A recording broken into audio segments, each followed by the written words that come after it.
Okay, to talk about optical isomers, they are also known as enantiomers.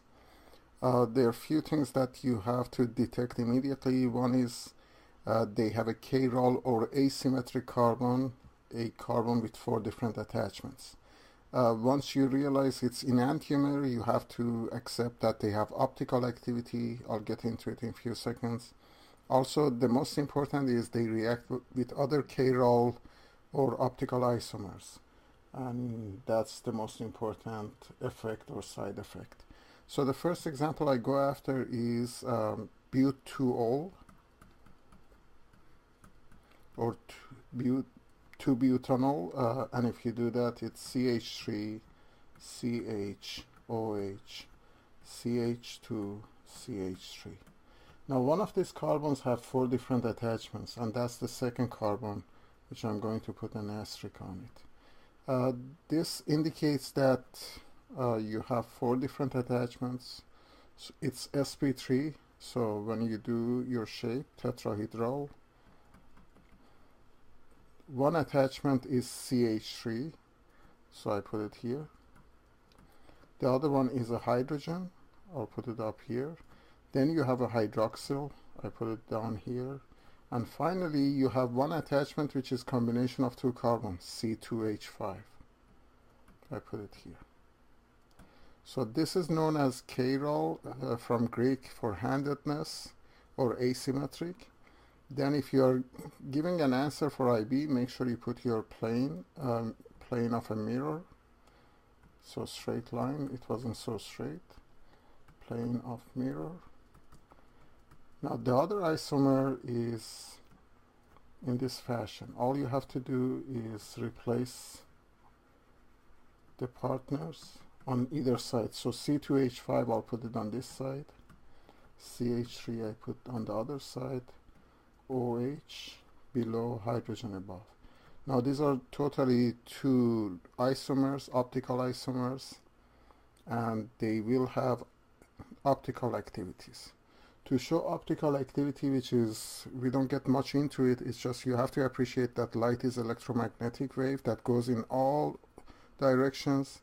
If you put a filter or a film in front of it, you can make it into one plane, known as plane polarized light. So then it vibrates up and down or in one direction. If you put a sample in front of that has enantiomer, so in this case I chose lactic acid. Now if your lactic acid is only one of the enantiomers, for example in this fashion, this could be D or right-handed, and it deflects or changes the polarized light into right-hand side. And we usually have an analyzer and exactly can calculate the concentration that you have. If on the other hand it's the other enantiomer, see I just swapped COOH, I put it on this side and OH on the other side, then it will deflect it to the left hand side, and that's known as L enantiomer. You don't need to know the nomenclature of L and D, but you should realize optical activity is interaction with plane polarized light. There are many times that we produce a mixture that has equal concentration of the 2, and they usually cancel each other's optical activity, and what you see is again same light coming out in the same plane. Those are known as racemic mixture, and you should be able to answer this definition, what is a racemic mixture.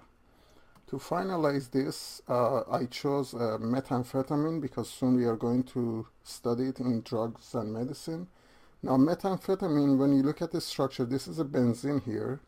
This carbon here that I'm going to put an asterisk in green, this has 4 attachments. One attachment, this entire benzene and a ethyl group. The other attachment is your methyl group. One attachment is hydrogen, the other attachment is your nitrogen or amine group. And then this same thing happens here. All I did is swap hydrogen and methyl on the other side, and this is L enantiomer and this is D enantiomer of methamphetamine, which is illegal. This is a stimulant which is highly addictive. Now, L-methamphetamine is totally legal. It's your Vicks and it's your nasal decongestant.